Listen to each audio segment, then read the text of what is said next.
Hello, hello, hello. Hi, how is everyone? I know it's a whole different day. It feels like that to me. Yesterday I definitely got on and was like, yeah, I'm not feeling this. And today what really happened was it was really just like I said, I've been saying over this challenge, old habits die hard. And it was just the old habit of not being comfortable in myself and what I'm doing. And, I'm not doing that. So I was like, we're doing this. That's the reason I took the pledge so that I moved through it. And I am actually very proud of myself for moving through that. I've come into today. I already feel better. I'm already doing better. So we're gonna keep going. Um, Yeah. Today is day 18 of the free Get Ready for Change 30-day challenge. If you haven't been here before, we did days 1 through 17 all the way. We've been done those. So go back and start with whatever day you haven't done. That's the earliest. If that's day 1, go to day 1.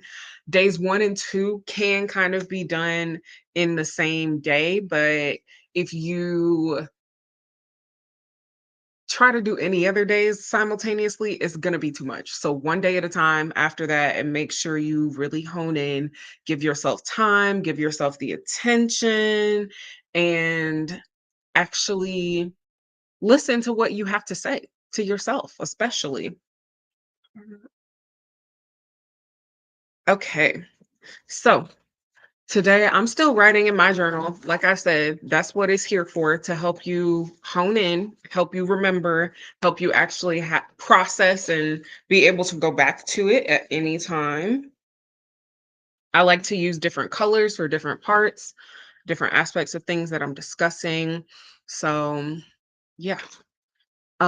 Today, oh my gosh, my day. Wow.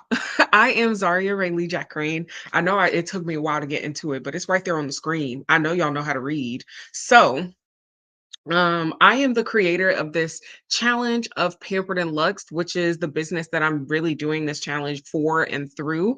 I decided to do it on my personal channel live for 30 days as a challenge to myself, and also because I knew that there were people who are already following me who want this challenge. So I wanted to go ahead and give it to them first before I actually start really honing in on the um community aspect with Pampered and Lux. I just wanted to make sure that I cater to the people who have already been here watching my YouTube videos and going through that with me.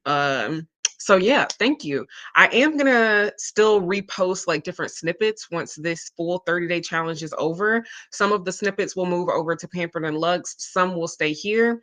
But after October 1st, all of these will not be here. All of these lives will be unlisted and or privated rather, and I'm going to just post whatever shorts and things come up. You'll be able to see what types of shorts and just more smaller snippets of the videos I repost, because I did realize that I actually talked about a lot of different things, and it's going to be helpful for me as a new entrepreneur and business owner to actually repurpose that content again, especially since it hasn't reached as many people as I know it could. So,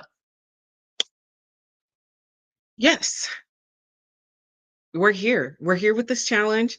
And today's challenge, I do want to mention that it kind of goes back to day 6 of this challenge. So make sure you have your notebook and your notes handy, because we wrote down our feelings and everything there and where we felt them in our bodies. And we're going to be needing that information today, as well as just rechecking in with ourselves on what we feel currently.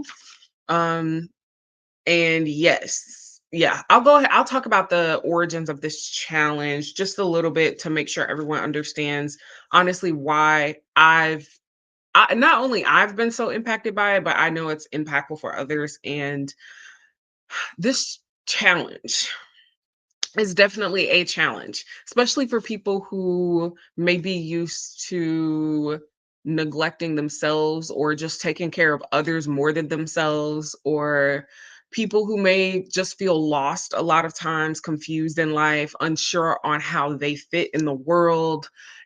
it's a challenge for a lot of different feelings, a lot of different people, but really the main point of this challenge is to help you hone in on the inner true self that you are so that you can always be ready and steady for the different shifts in life. It's really something to help you ground yourself in what it is to be who you are. And that's honestly what I feel has been the thing that's helped me through any transition in life, through all changes. It's being steadfast and knowing who I am and making sure that I don't stray from that. Because anytime I do, all of the things that may have been on an uptrend or I felt like were going great immediately stop. It immediately stops. So this challenge is also about honing in on what works for you in life and actually staying true to that because not everything is right for everybody. And I really encourage everyone who's doing this challenge to stick with the free version of it first, which is the one that I've been doing with you guys. And then if you feel like, you know what, I need more of a challenge now that I've done that, I feel like, I'm looking to actually map out what that journey is for myself and actually start giving myself new habits, then stick to this journal once you finish the free challenge. It is on the website down below in the description. You can click it and it's the Get Ready for Change 30-day workbook. This workbook is something that I also reuse. Like I don't just use it one time and then I'm done with it. I'm actually about to use it again. Um I believe I'm going to use it either October or November. Since I've been doing these prompts kind of with y'all, I'm thinking of giving myself a prompt break and doing some free writing, which is why I said October or November. But it's something that it doesn't just help you get in the habit of new habits, it literally enforces them because you look at it and you're like, "Okay, I answered all these questions and I said exactly what I see for myself, how to get it. So, let's do it. Let's do it." And then every day since you're completing the challenge, you have basically a benchmark and a check-in for yourself, a whole accountability system to make sure you actually did those things and you're honing in on your new self. So, yeah, that's the origins of this challenge. And Pampered and Luxed is really a business that I started because I felt like people were talking about self care and luxury and pampering yourself in this very superficial way. And then some people would say, oh, it's all superficial, but they didn't really give any other resources or information on how you can actually hone in on those feelings for yourself. And I've found that the first step to just expanding or changing your life is to hone in on that vision of it and the feeling of it and just know that it is what you deserve to begin with. So that's why I created this business because I think it's important to have more than just the bubble baths, which are great, but it's great to have the bubble baths while you're doing this. I think that's even an even better system. And yeah, that's what the point of Pampered and Luxed is to really help people and individuals, specifically um, people who look like me and who experience life in the ways that I have, to hone in on what being pampered and feeling most luxurious and actually what does luxury look for like them, because not everyone has the same definition of it. Some people just want the air conditioning and the some sunlight coming in through all sides, and they want to be able to go outside and garden in their backyard, and that's a luxurious life. Like that's what it means to them. Some people want the high rises in the middle of the big cities, and they don't want to like have to cook ever. They want to be able to go out to eat every single day. Like that's what luxury is to someone else. So it also, for me, these books, these workbooks, these 30-day challenges, all of these things are here to help you feel and hone in on what being pampered and luxed, as well as just being you, looks and feels like, and to take you on that journey. So, with that being said, we're going to go ahead and jump into the day 18. Okay, I'm excited. Here we go. First of all, let me make sure I set it up all the way. Everything is ready for y'all.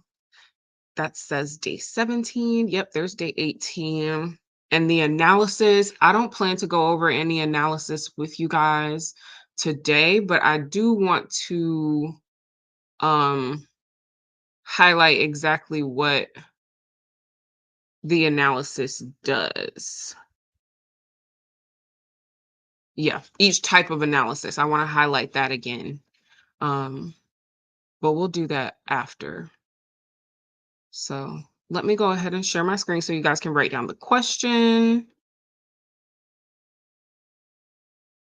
Oh, as a matter of fact, I believe I can share it here.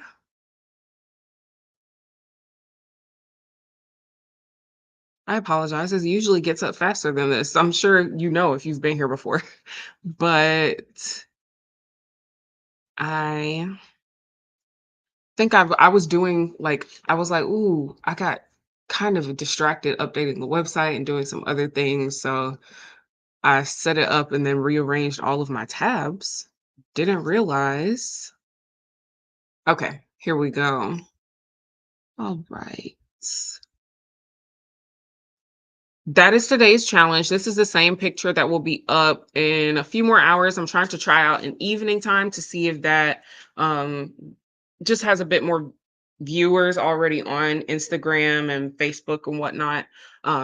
So I'm going to try out an evening time to post it instead of the noon time I was using for Instagram. But this is the same picture you would see on Instagram if you wrote down uh, that challenge. Oh, no, one moment. Because I didn't even.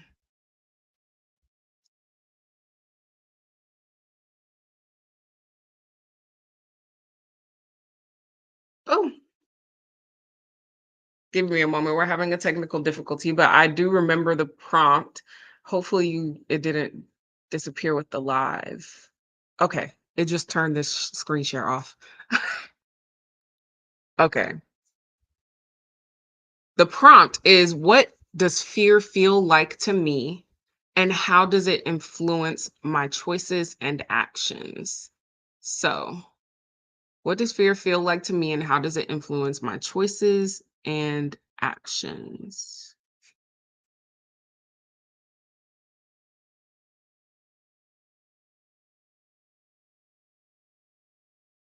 What does fear feel like to me, and how does it influence my choices and actions? Okay, I fixed it. We can screen share again. Okay, okay. What does fear feel like to me, and how does it influence my choices and actions? That is today's daily prompt. For the free 30-day Get Ready for Change Challenge Power Edition, this is really you stepping into and embracing your power in life. That's what you are. Day 18 is, what does fear feel like to me? How does it influence my choices and actions? Great, great stuff. Once you've written it down, you can definitely go ahead and check in on whatever you answered in your day 6 if you'd like, or if you just want to go ahead and describe it a bit, see what you feel. Oh, not day 6, day 6 actually, because we talked about the most terrifying things and you explained what fear feels like to you when you analyzed. So you can go look back on that day and see what you were feeling, where you felt it in your body, or you can just go ahead and write it now. So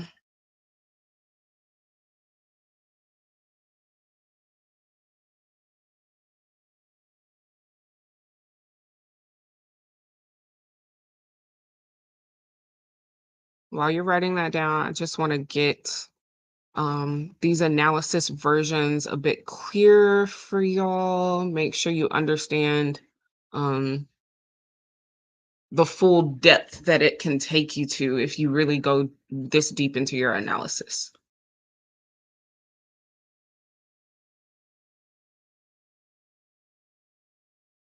Okay. Hopefully you've written that down. Give everyone a few more moments to answer. Make sure you have your answers ready before we get to analyzing. So feel free to drop in the comments if you're like, hey, I'm not even done yet. Why did you move on to the analysis? Like, wait, hold on. I can't wait and hold on. It's a live video. I want it to be interactive. So make sure that you drop the comments if you have them. Okay. Ooh, all right. So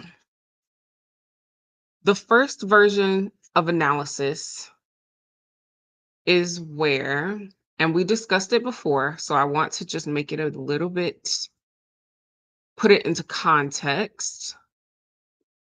First analysis version is where you discuss why, why, why, all the way down, right?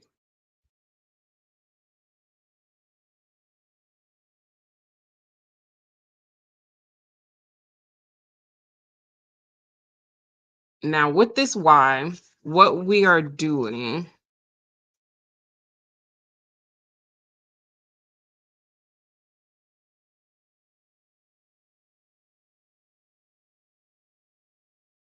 you are getting to the root and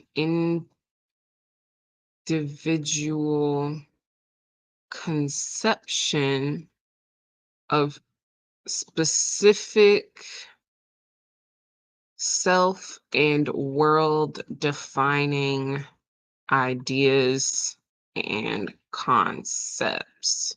So since I use that, let me use a different.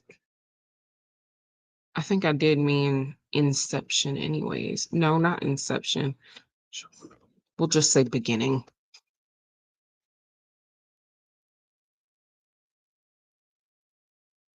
Okay. So that's what we're doing when we analyze this why. And you ask it 7 times. If it's a little hard and you feel like there's no other, like, what do you mean? Why again? Ask at least 4 times, I say, and you'll get there. You will get there. Okay. I just want to make sure this is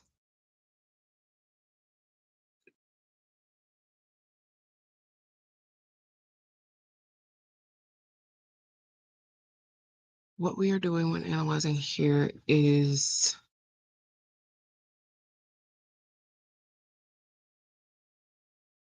okay. And how to identify what to ask why to. Honestly, there's different ways. I say the first way to try is what part of your answer gave you the biggest or strongest feelings or reactions. That's the first way you can look to make to like figure out what you're asking why to.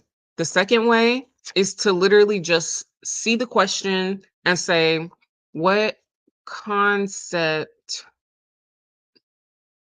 about myself or the world have I described either outright or under the lines, like through the context?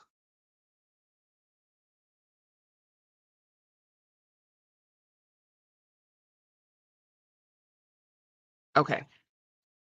Honestly, I think that's really the main 2 ways to focus on. Don't really try to do too much, just pick one of those.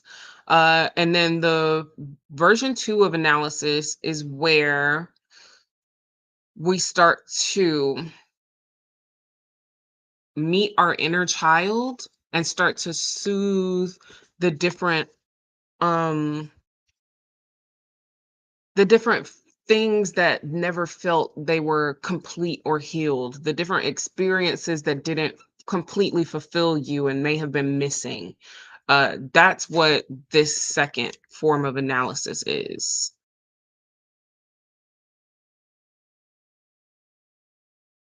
And I also say have the book. I'm sure if you've been watching all the analysis like this, you have been taking notes at some point, but have the book and take these notes so that you can analyze for yourself, complete your journey in your own way, in your own time. If you feel like these are really big chunks of prompts to answer, especially if you're going to take it all the way down to analysis 3, then and you want to take 2 days for each prompt, then do that. Do whatever you need to, take the time you need to. I'm just here to give you the tools that I've learned that have helped me process and analyze things, and just about journaling in general because I've been journaling for honestly over a decade, over since I've been able to write. I've been journaling and just writing and processing that way, and I feel like I've come up with specific systems and strategies that help me the most. So I'm just here to share those. Okay. Now, with the okay, what we're doing when we analyze here, so I'm literally just going to make sure that I can keep the same rhythm and font and explanation for you guys here. So what we're doing here is we are starting to identify unmet needs and unfulfilled experiences from childhood that impact, not even have impacted, that impact, they still continuously impact how I move in life. I'm trying to make sure I still keep it in a first person setting for us.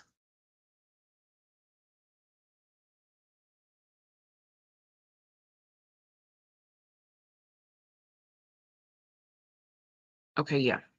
I just want to make sure it's in first person because that is, I found that to be way more impactful than the you, because the you makes it feel like you're just talking about anyone or everyone, and it gives this societal pressure of feeling like you have to fit in instead of just thinking about what it is that you think and what you feel. So I really heavily stress the first person point of view, if not like second person, like we, us. Well, that's you. Oh my gosh. The plural of like I, which is the first person, that's we, us, right? Y'all, I'm having a day. I did have a day yesterday, and I am a little bit better. I'm doing better, but my day yesterday racked my brain. So, okay, I do not like when it doesn't. Now, why would you do that? There we go. There we go. Okay. So that's what we're doing when we do our analysis version 2. And with analysis version 2, we're not asking why, but we are identifying feelings. We identify feelings and specific feelings for reasons. So let me go ahead and get that going for everyone. Why we do that and how it impacts. And the reason I choose to do this for y'all, like as I'm like kind of map it out for you as it's live, is just so that you can understand genuinely how all of these things connect and how they truly help, like just what how they truly help each aspect or each individual um part of your life that we're talking about, like the feelings or um the old concepts that you may be trying to get rid of. This is how and this is what connects those things. So, what we do here is um how to identify with self and feelings, because that's really one of the main questions that a lot of people may have here when they're used to not being in touch with themselves or their needs or their feelings. And another question that they might have is, how can I change what I believe? Because here we talk about listing your intrusive thoughts, giving them a new meaning, and those affirmations, right? And the things that may be difficult with this analysis, that's what I'm explaining here. That's what I'm trying to make sure you guys have a really good understanding of, so that if you go and answer journal prompts from a random journal somewhere, you can still use this analysis process to help you better understand yourself, no matter where the journal prompt comes from, no matter what it is, even if you come up with it yourself, which is what we do in analysis version 3, which I'm really excited for. And it's how I like come up with journal prompts myself. It's kind of a system that I use to come up with this free 30-day challenge with the 30-day workbook. I used this full analysis system and was like, okay, what subset of thoughts is sort of encompassed and comes from a direct correlation or a direct result of specific actions that maybe we've all experienced as a generation or just as a community, a group of people, depending on who I'm specifically talking to. So yeah, I use this analysis I use all of these analysis versions, but I specifically use all the way up to 3 very often, extremely often, because I think it's important to question yourself so that you're sure in yourself. And I don't mean question yourself as in saying, "Are you sure about that?" I mean more as in, "Hey, what do we think about this?" And then you tell yourself, and then you believe yourself, and that's it. But a lot of times, I know for me in the past, I've been like, "Okay, well, this is what I think." But instead of sitting with that and actually accepting it and doing what works for me based on that, I go and think, okay, well, what are other people feeling, like how I should choose what works for all of us or for them. But no, this is about you and your life. Okay, let me get into it. My bad. I had to go on that for a second. Just to make sure that we're all on the same page. Okay. All right. All right. All right. All right. Okay. How to identify with self and feelings. Okay, one thing you're going to do is start to just name your emotions.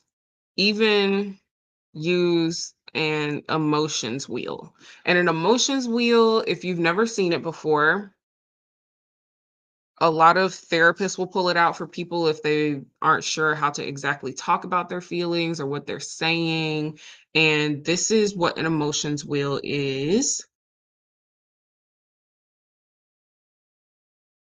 It basically lists emotions out. This will say sad, and then it has the different types of sad so that you can really get down to a specific feeling you're feeling. Like you're like, oh, it's not exactly sad, but I'm not exactly like calm. There's something kind of in between, or it helps you really narrow down those feelings. So don't shy away from different resources, different tools that you may need to help you. Okay, let's go back to where we were. Another thing that you can do to help hone in and identifying your feelings, I like to um pay attention to my media choices. Like, what am I choosing to listen to music wise? What am I choosing to watch TV in the films? When I'm on YouTube, what am I choosing to watch? Because it's going to show you exactly what mood you're in. Pay attention to if there are any like quick little jokes that happen that people laugh by, and then it's just like keep going, especially those will let you know what you're really feeling and thinking. Um and you can also just kind of identify with other people sometimes easier than yourself if you're in this mode. So it may also help to be like, oh, she's feeling that way, you know what, I feel exactly like her right now. That helps.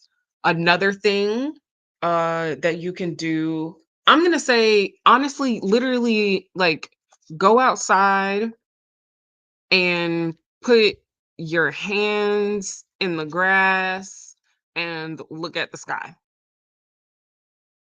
And I know for me, sky watching and like nature watching and observing is one of my hobbies, but it still is something that as humans we need, especially when there's so much like excess things happening. Like I have a lot of sensory overload that happens sometimes, and I'm just now realizing that it's because I hear this fan going. I hear that one of the things in the plug is like it's kind of like it's not sparking or anything, but I can hear the buzz of electricity.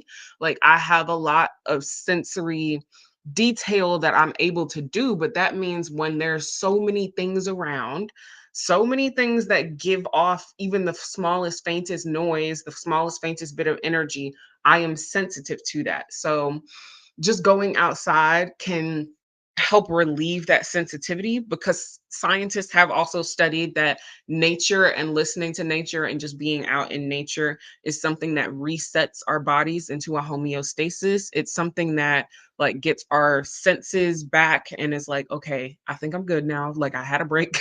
And hearing nature sounds is more calming and natural for our brains and our senses than everything else we generally listen to these days.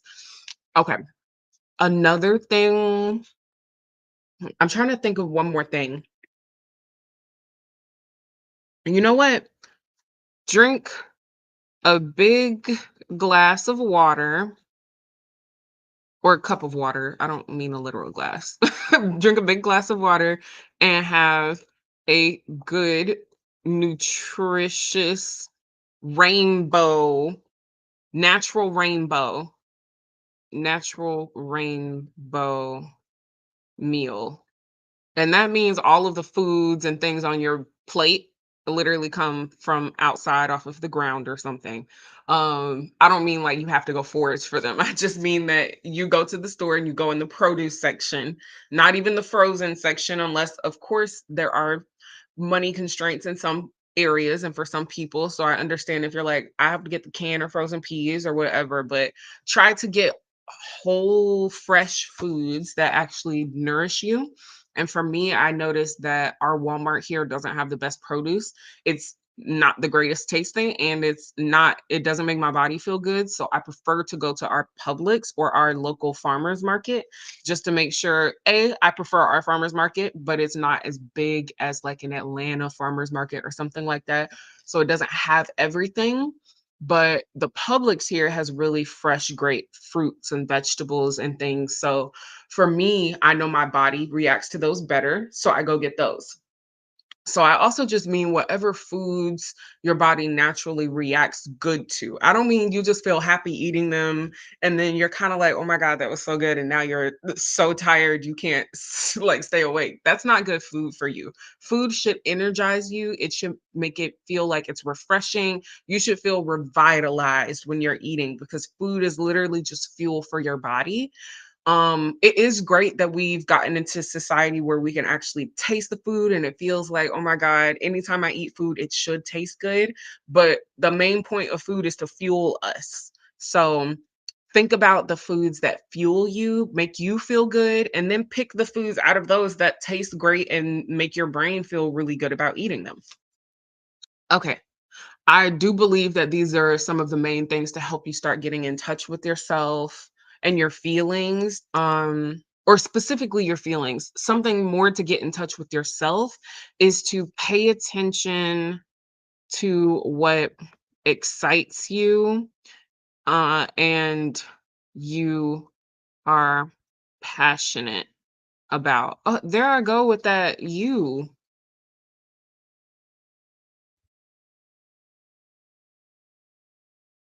Yeah, put my make sure you could write these down. Write these down if you need them. If you're like, "I honestly don't even know how I do that," then write these down. They're for you. Um, what excites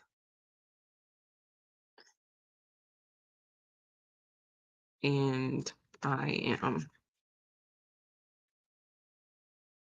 Yeah. Like, even if it's like I noticed that my mom really likes Jeopardy a lot. So even if it's like something like that, she basically likes trivia and things. So whatever thing excites you about you, it can be anything. It doesn't have to be like the fact that this cup changes colors. Like, I actually really like random chemistry things. Chemistry was one of my favorite sciences in high school. And when the ice goes in it, it's just like the pencils that they used to give out for free. I used to love those too. I love a good chemical reaction, okay? And the cold, the absence of the heat, that's really what it is. It makes it turn purple.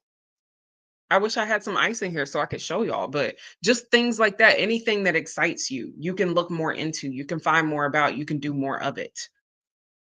And that can help you identify with yourself and start to feel yourself. Another way, no, we're not even going to talk about another way. We're going to focus on how you can change what you believe now. So, the ways that you can change what you believe is literally this process that we do that this on this analysis where you identify current beliefs. You basically tell them hell no. Like, no, you don't exist. You tell them no.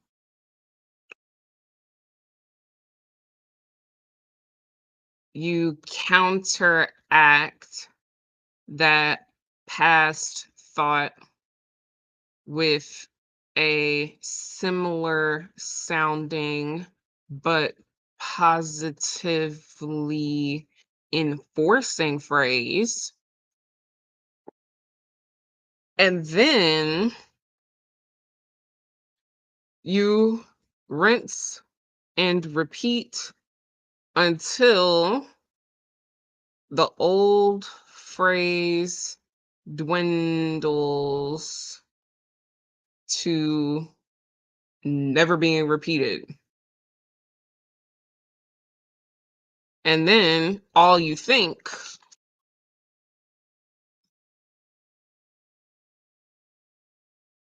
in this aspect of yourself or on this concept is the new thought. And it does helps a lot to feel the new belief when saying it. But sometimes at first it just doesn't feel like that. It doesn't feel like that at all. And I will explain one that I used this for recently. It's a lot to feel the new belief when saying it. Also, don't force a feeling, do push a new narrative. Yeah. Okay. So I recently, if you've been here for the live videos for days 1 through 17, you've already seen that I talked about a affirmational phrase that I've been using, especially throughout August. I was using it a lot. I was really struggling with like doing the things that I wanted to do and that made me passionate about life and that felt like success to me. I was really scared of doing them and I was like, no, I'm not going to listen to that anymore. And uh my phrase that I really clung to throughout that month, and honestly up through September a little bit too, I think it started back in end of July, honestly, was action transforms anxiety into excitement. Okay. And that's one that really, like, I had to also couple it with some others, and what would usually also come behind it is, "I can do this." And I would just literally have to say it over and over again. I would be when I would have to do the "I can do this," that would be times where, like, I would feel like really panicked and the panic attack would set in. But when I was just using the anxiety or action transforms anxiety into excitement, that was just everyday general anxiety. And I even used it for those more extreme times. But literally just telling myself I can do it. It was like I just had to say it over and over, and I didn't feel it on some days. I didn't feel it in some moments, but I did end up doing it and I was good. I ended up being okay. So it also ooh, I'm thinking about a specific day that there was, and I think that was also one of the days that made me realize, okay, a lot of the choices I've made so far, a lot of the things I've um committed to for right now and the environment that I've placed myself in, it's not actually one that is fulfilling me. So I do have to go somewhere else to be fulfilled. This isn't just me like feeling like I'm wrong or something like that. This isn't just an isolated thing. This is me knowing what I need, and I just actually have to do certain things to go make sure that's happened. Things that I've never really cared to make sure I do. I just wanted to be able to I think a lot of us in life specifically know that we need our financial security and we need social security, like to know that the people around us love us. So I think those for me were kind of at war with each other because it felt like to have one was to not have the other. And I definitely thought before that because my version of success in one or in both didn't identify with the versions of success for either that the people around me had, there was definitely going to be a mismatch and some like friction when things started to feel good to me in my life and with myself, which of course is true. If the people around you aren't necessarily in that same definition or in that same mode and don't respect that you have your own version of things, then there is going to be friction that you have to be able to move through. And I definitely feel like me doing this challenge was another version of me choosing to move through that. Okay. So that's how I use that belief to get me through basically from going on a career path and trying to choose a career path that worked for the other people around me to actually going in on what I already knew was what I wanted, what was like actually good, a good way to challenge me, what was something that I could grow in, that I was passionate about, and was just a foundation stone for even more things that I'm passionate about. So, yeah. Step out of that fear, reframe your beliefs in your mind. And this is literally just one strategy that a lot of people use, which is um, reframing your thoughts through positive thinking. That's really what this is. And I do believe I mentioned it a few days ago, but I watched a nature documentary that National Geographic and Disney did with Chris Hemsworth. It was called Limitless. And he had an episode where they talked about dealing with stress. And one of the main ways that um like actual what are they called? Not black ops, but like actual military personnel. Certain military personnel are trained in stress tactics through like positive thinking. There was a specific challenge that he did with like the actual Marines or someone, I believe. And they were like, this is how we test our Marines in non-drowning tactics or to make sure that they know how not to drown even if they're tied up. And they basically use positive thinking to make sure that they stay calm enough to keep their breathing in check, to be able to physically move their body how they need to, because they're dumped into basically this deep end pool and they have to toe jump to the top to get their air. And as much as they can get, that's what they get. And then they come back down. They're supposed to do like 20 of those. They're supposed to float kind of at the top and still breathe. They're supposed to swim across like with just their bodies, and that's a lot of stress. Like not just consciously but subconsciously and biologically, your brain and your body think that you're dying. You know that you're safe and you know that those people are going to make sure you don't drown, but your body doesn't know that. So there's actual stress just flowing in, and they literally use positive thinking to pass this test and to be able to do this. Literally telling yourself, I can do this. I got this. I'm good. We got this. We're doing it. We're going to be okay when we're done. Even if I don't feel like it right now, we're good. So it's the positive thinking that really changes what you believe, which may sound silly to some, or it may sound like that doesn't even sound like it's like possible. Like I think so negatively about myself, but the more you think positively about yourself, the less negatively you will think. And eventually you'll think so less negatively about yourself that it really won't even be there. It may be an intrusive thought randomly in the day, which is really what intrusive, like what negative thoughts originally are. An intrusive thought, and then when it clings to us and we actually make it a concept about ourselves or about life, it's because we didn't have the tools or the knowledge to combat that intrusive thought and know, oh, it's just a random thought, because our brains literally just think about things and they connect things, and we just literally have thoughts. Not all of the thoughts have meanings. That's also one thing that you can pay attention to. Not all your thoughts have a meaning.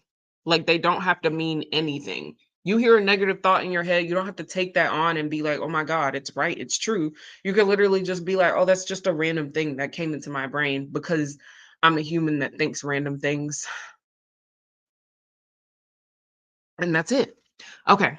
Now, for analysis 3, I do want to make sure that it's clear on how to like okay, yeah, yeah, yeah. There we go.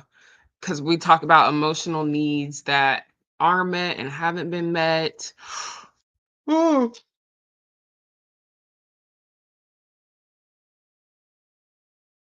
okay.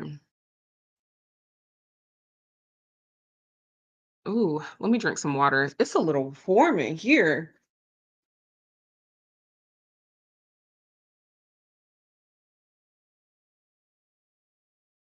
Okay.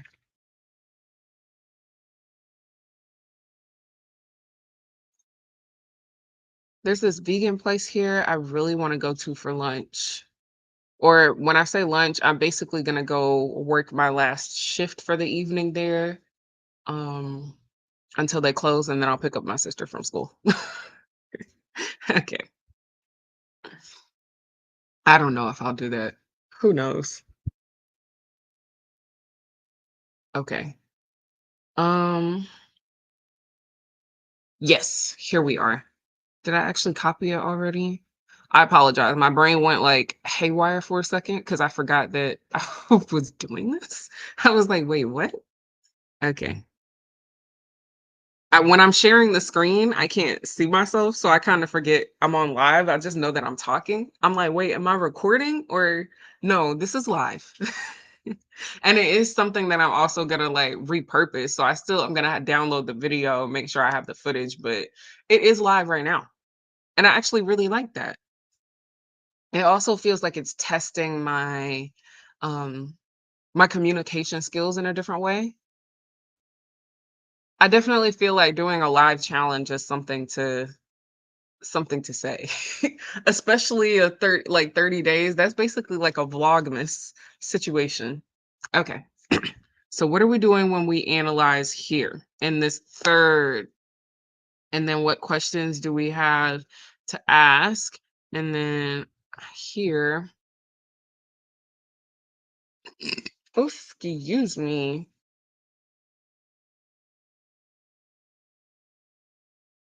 Okay. So this is where you soothe and meet your new you. What we are doing when we analyze here, when we're analyzing here, is we are oh no, no. We are identifying our needs and visions of fulfillment.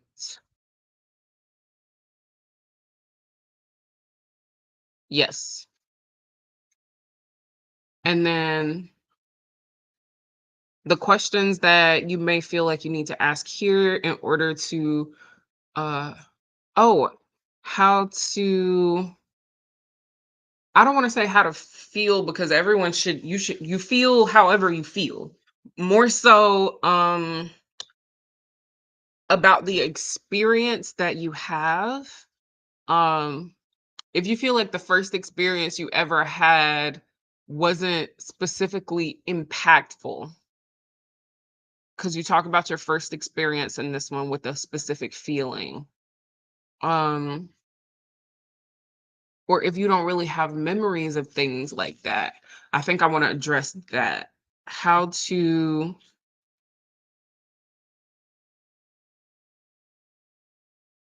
actually no, that's this is what we need to do. How to identify a theme or concept that is a belief in life or on life herself.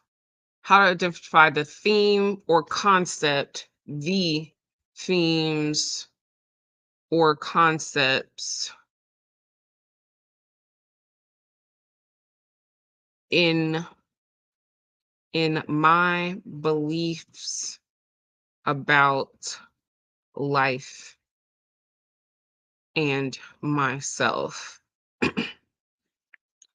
And then really the other one also, well actually, just how to identify the beliefs you have about yourself and life.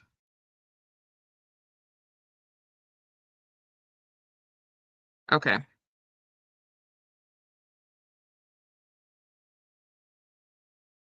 So the ways that you can identify how you feel about or the beliefs that you have about life and yourself or life and myself are basically to you're going to have to start understanding and honing in on um recurring phrases or things that pop up in your life. Like what are the recurring phrases I say or think?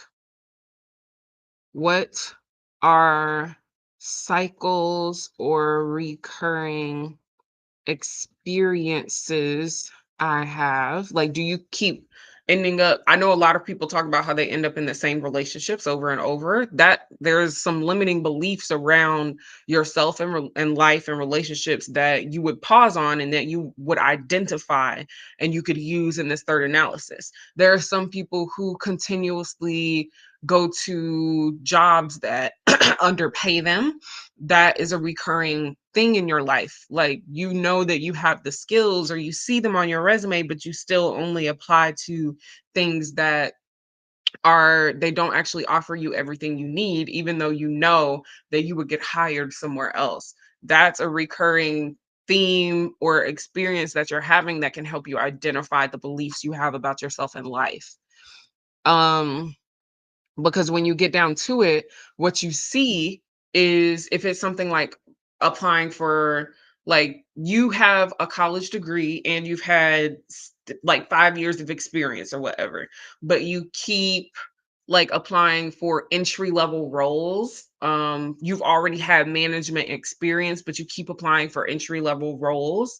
That is something where you would say, okay, first of all, no wonder nobody's calling me back because employers, if you look at research, employers who see individuals who apply for jobs that they're overqualified for, they usually don't hire, A, because they think that you don't actually know what you have to offer. So what kind of skills, like what is it actually going to look like when they start giving you tasks? Do you actually genuinely know how to do them? Like, is that why you don't want to do it? Or are you just undervaluing yourself because you don't have the confidence? And it may be a role where they know they need someone who's confident, they need someone who knows, they need someone who manages teams well, but you're sitting there doing things that don't even work for you. You're delegating yourself tasks that don't make sense. So why would they trust you to delegate tasks to other people? Or they just see that, no, we're looking for someone who's entry level specifically because we know that they're going to stay with us for years and we want to be able to invest in them so that they do stay with us. Whereas this person with 5 years, if they come to this entry level position, they must obviously only be looking for something for right now until they get that other bigger position. So going to where you're supposed to be is going to get you those yeses, and no's tell you exactly where you don't need to be. That was just another that's a side note. So, that's how you can identify those, what where those concepts might be popping up. How to specifically say what the concepts are is honestly up to you, and going into those recurring phrases that you say. If you're saying a lot of the times that, "Oh my god, I don't even know if I can do this. Do I even have the time?" If you keep questioning yourself and saying phrases like that, then write them down. Those are phrases that impact the way that you think about yourself and impact the way that you move. Uh, what's some more? I feel like there's one or two more that could definitely help with identifying those beliefs and about life and yourself. Oh, what do you think when you see other people living? Basically, how do you judge other people? Because a lot of people like to say that they don't, but unless you're a very mindful person who's very attentive to only yourself and you have stopped judging yourself as well, you are out there judging people. You're giving at least an opinion on it. So, what do you have to say about those things that they're doing or you see them doing in their lives? Because whatever you think about that is, especially when it comes to negative things or sayings, is something that you think about yourself if you were to do it. um hmm what's another one?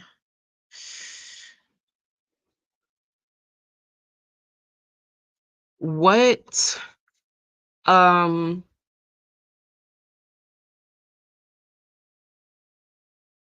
what moments, if you were in them, you would be like, this is unreal? Because that'll help you specifically identify limiting beliefs. What dream moments, if you were in them, would be like, this is unreal?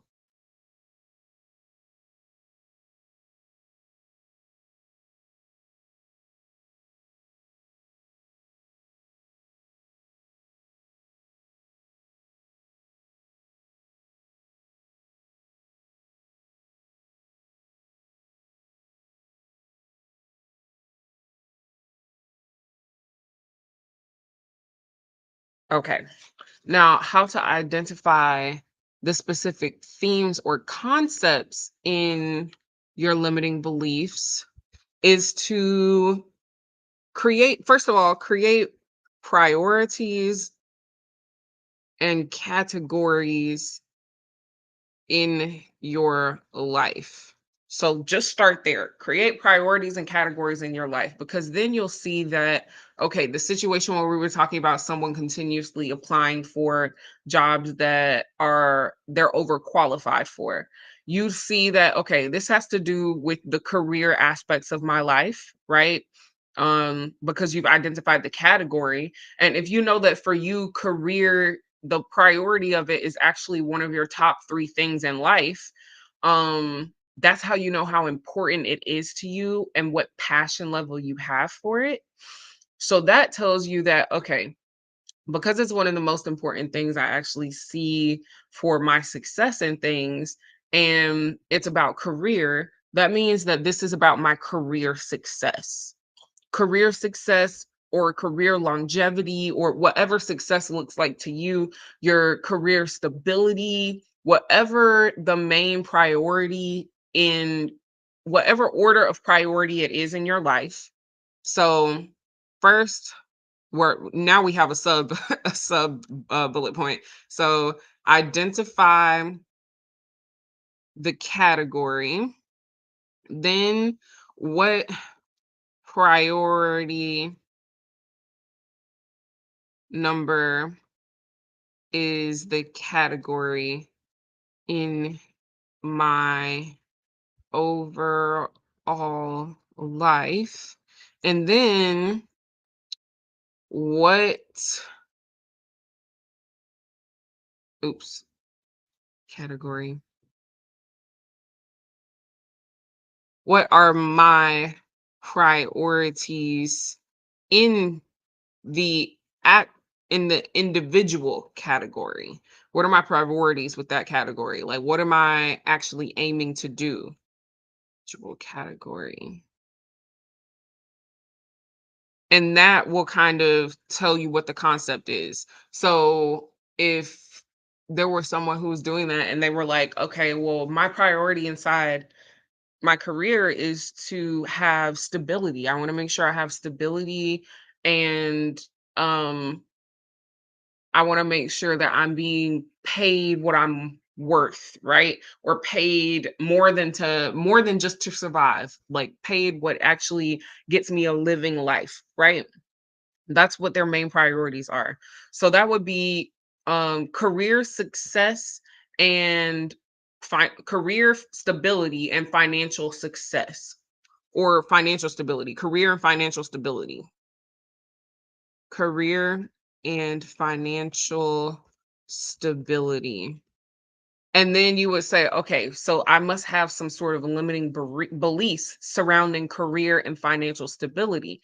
Then you would think about all of those phrases and things that are reoccurring or those experiences, the way that you were feeling in them, what was actually going on, what needs were being unmet, what needs were met, and what needs are currently being met, just like we do in the analysis. Where'd it go? Oh, I took it off. Apologies. Yeah. You're going to do your feelings during those moments, your emotional needs that are met, that are unmet, all of those things. And then that's what helps you get to the actual phrases and limiting beliefs that you would reframe. So it is sort of like a circle cycle. Like you have to kind of go through all of it to get your answers for all of it.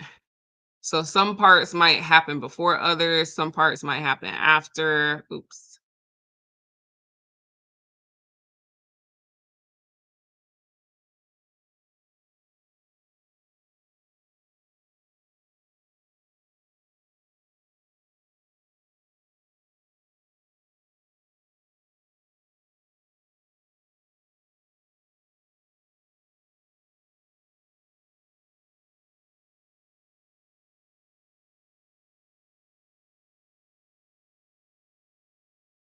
Yeah. That's this whole analysis, right? Okay. Well, actually no, we still get to do um that's how that analysis is explained, how you would do it. Now, the final part to it, you create a personalized prompt from your analysis by identify what. Oh, we're almost done. I'm not sure how long we've been on. How long have I been on? Okay, just over an hour. All right. Where we go? Okay. Identify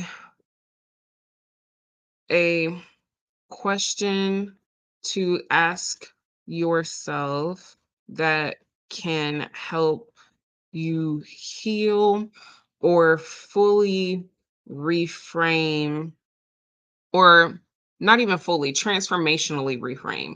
Transformationally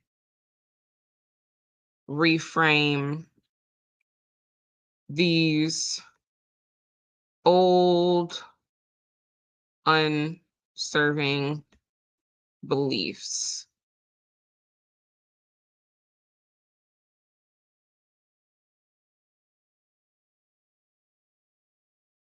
Okay. Disserving, right? Actually, yes, disserving beliefs. Okay. And then the second question, the second journal prompt you ask yourself is create a question that helps identify the parameters and types of actions to take that help instill this new belief or these new beliefs. Because it's usually definitely more than one that kind of interact and go together. That's why it's a cycle. It's like it's your brain sort of puts in this system log to follow. It's like, oh, I can't do this. Oh my God, I'm a failure. Oh my God, I'll never go anywhere. Oh my God, I hate myself. Oh my God, I can't do this. Oh my God, I'm a failure. It literally goes in a circle. So, whatever it is that you're thinking, you have to find ways to stop it by giving yourself new beliefs. Okay. And then the last thing you do is create journal or create mantra and affirmational statements that counteract old beliefs and instill a new vision of self, habits, and actions. Oh, self, habits, actions, and worthiness. Specifically, also worthiness. I wanted to make sure I mentioned that. Affirmation phrases. Okay.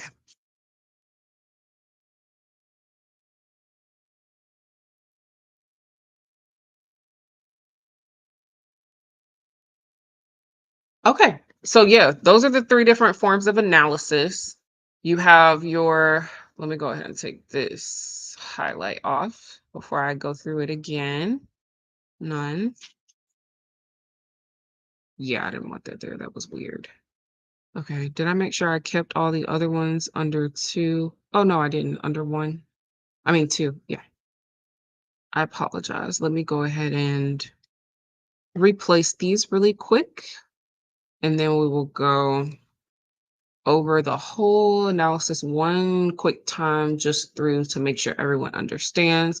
And I'm still going to create that worksheet, but I also, for me to make sure I had the worksheet in the most appropriate way, was for me to go in and kind of do this analysis with y'all right live. I used to, when I would create worksheets on my YouTube channel, I would like make the videos, I would plan videos, I would write my concepts and everything down, and then like actually do the videos, record, edit. And because I was doing all of that, I was able to process everything and really write down the worksheet as I was going.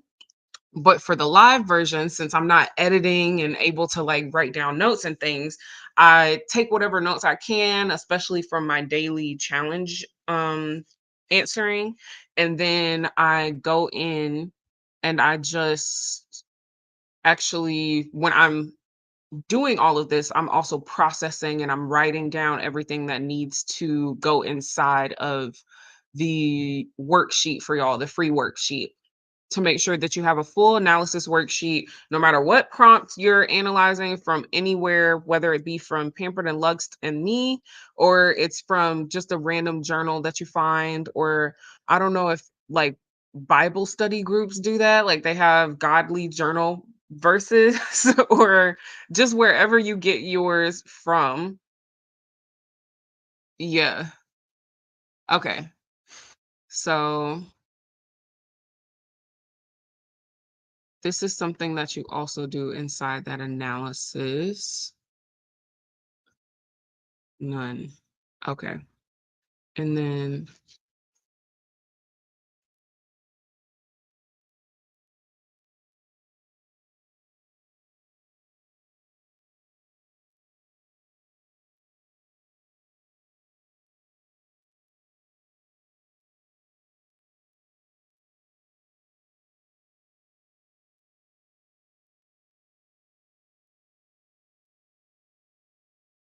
There.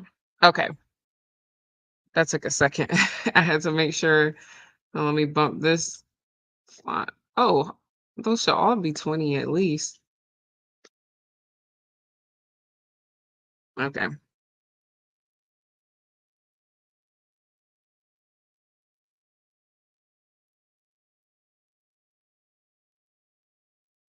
All right. So, for any prompt you answer, you can use three different versions of analysis. Today's prompt for the free 30-day Get Ready for Change challenge was day 18. What does fear feel like to me? How does it influence my choices and actions? Now, to analyze, the first version is a basic version. It can take you from 5 minutes to 10 to 15 minutes, just depends on how you think, how you analyze.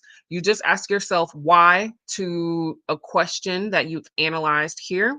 What are you doing when you analyze? You're getting to the root and individual beginning of a specific self and world defining view or idea that you have. Here's how you can identify and what you're asking why to. There's just different questions here for you. Um, to analyze the version 2 is to start identifying unmet needs and unfulfilled experiences from your childhood that impact how you move in life now and the ways that you move in life now.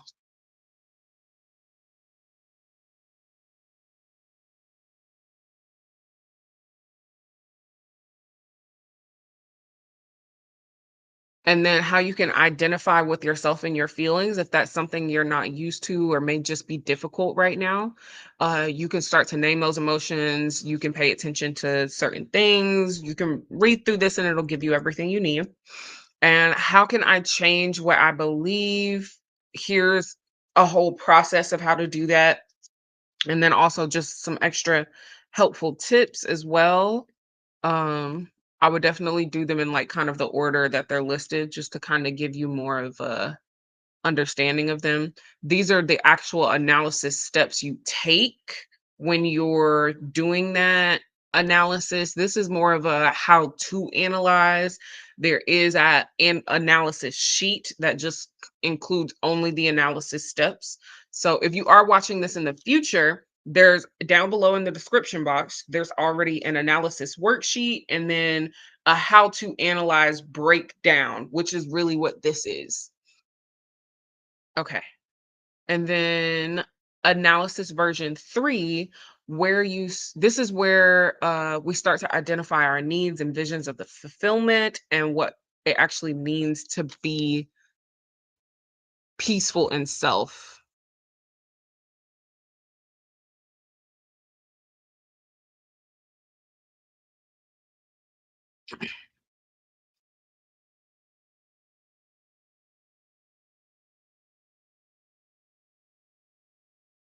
And the actions you take in life. Peaceful in yourself and with the actions you take in life. Okay. Here's how you can identify those beliefs that you may have about yourself in life. Definitely paying attention to things that are recurring or cycles. Pay attention to those phrases and thoughts that just keep on coming back and don't make you feel the goodest or the best. Oh my God, the goodest. How to identify the themes and concepts in my lives and my beliefs about life and myself.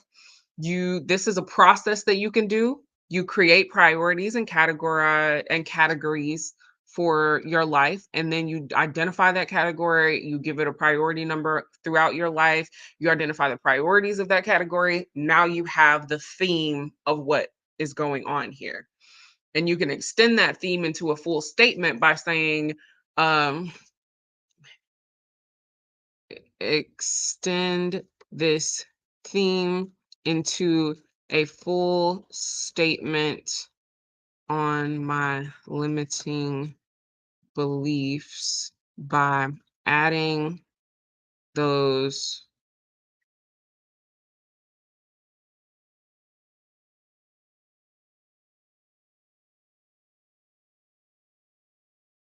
the recurring phrases that the recurring negative phrases, recurring negative I can extend this theme into a full statement. This statement is a limiting belief. Okay, there, that's better. And then there's also the personalized prompts from your analysis. You identify the question that you're asking yourself um, to heal like even more and just transform your thinking. You create another question that helps you identify some parameters and the different types of actions that you can take to be in your new self and in a new belief. And then you create some mantras and affirmations that do that same thing as well. That is the different versions of analysis. That's how deep they go. That's how they can help you. And that's why it's important to not just have your journal and write your prompt and answer down, but to really go through and actually dig deep and start understanding who you are and where you actually are and how to bridge the gap in between. Because being unfulfilled in life isn't something that has to be. And I do also want to mention again, because I mentioned it a few days ago. But there is a thing that is a hierarchy of needs. There's a guy who's a psychologist years and years ago who came up with this pyramid that shows the hierarchy of your needs.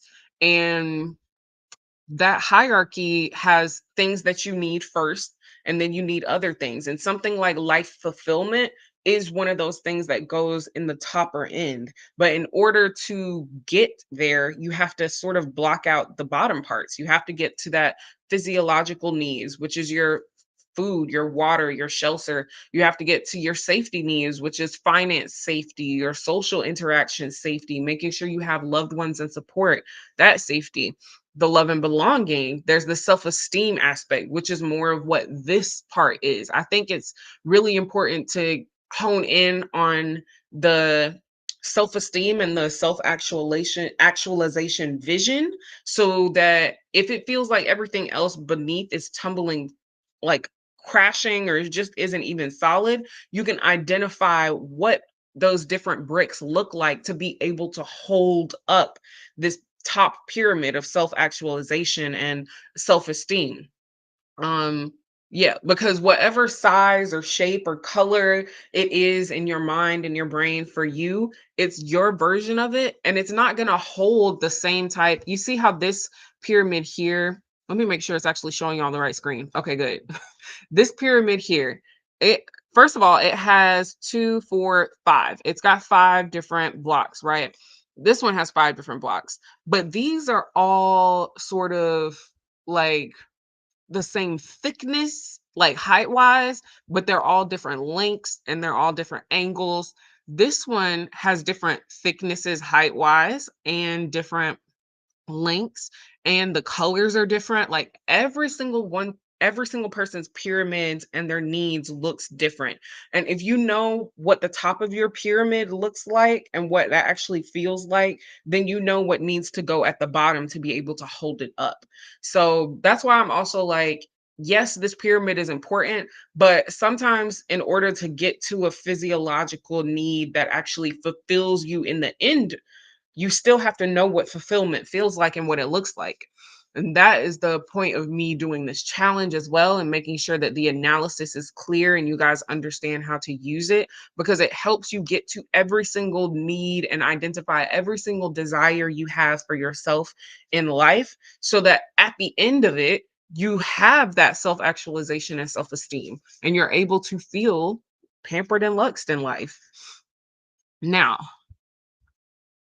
thank you for joining. That was day 18. That was a long one. I didn't even think, I think I've been also doing more long videos, but I've also realized, okay, after the 30 days, this is something not only that as a whole, I'm really keeping for myself, like the whole video, I'll be able to continue to watch for myself.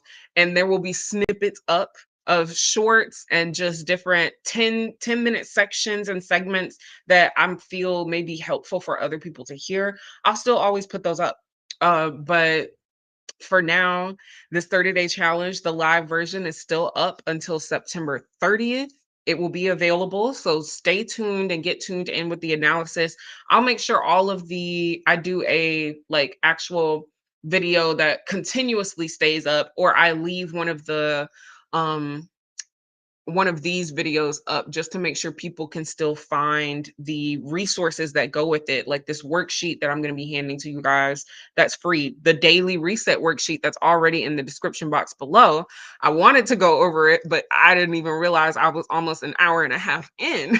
I will show it to you, but I won't actually fill it out. I usually fill it out on the live with you guys and actually go over what my day is going to look like. But today, I guess I didn't get to that where it was only there's only so much time and everything. And okay, there it is, daily resets.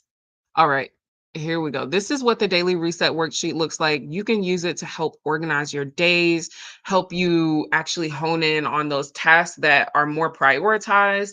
You can give yourself items that are due, things that you have, meetings and calls that you have. Oh, I need to fix that typo.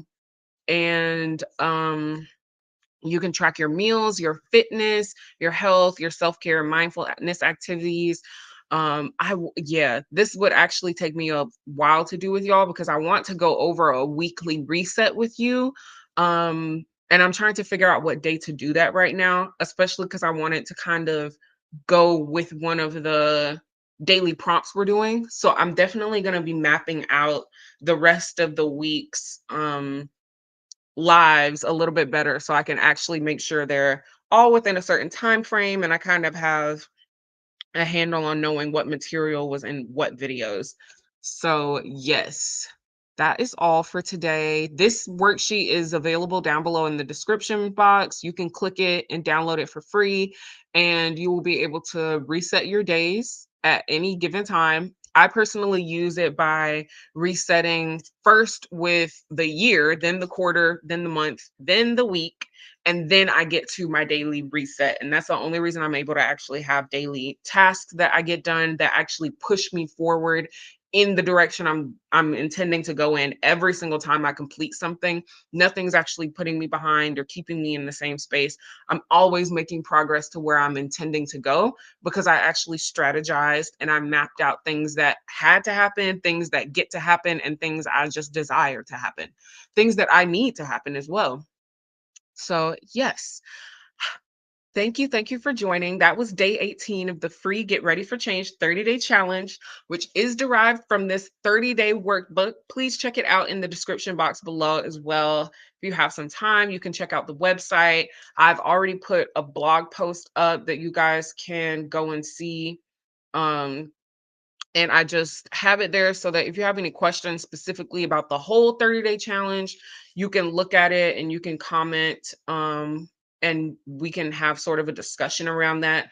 I'm trying to figure out how to add a discussion board right now because it's not showing like I wanted it to.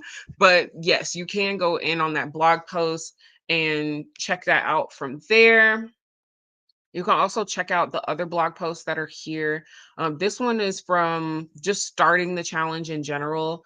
It says what's stopping you, and there's a whole sort of blog I sort of did. It's really a mini like a mini blog. Really a discussion post that I've turned into a blog. So you can check that out. This one is more of an article style blog if you want to read it. It's not as long, but it's not much longer, but it's still longer and has more of a narrative element to it. The other one has more of a poetic vibe. So just whatever you're feeling, you can check that out. And once again, thank you for joining. I hope you learned something. I hope you enjoyed. Um, I really am like actually heavily invested in learning. I really like to learn. I like to teach. I like to bridge the gaps of just knowledge and different feelings because I feel like the main thing that fear is the lack of knowing and the lack of feeling secure in knowing what's going to happen because you can't know the future, but I can bridge the gap and say I know what skills I have to prepare for the future. I know what things I can do to help me in any situation in the future. So, yeah, that's why I think that's really one of my main like super talents. Here to bridge the gaps. Physical, mental, emotional, relational, interpersonal. I like to bridge gaps. I'd love to talk about that more, but we can hit it up a different day. It's time for me to go. I have some other work I'd like to get done. And yes, thank you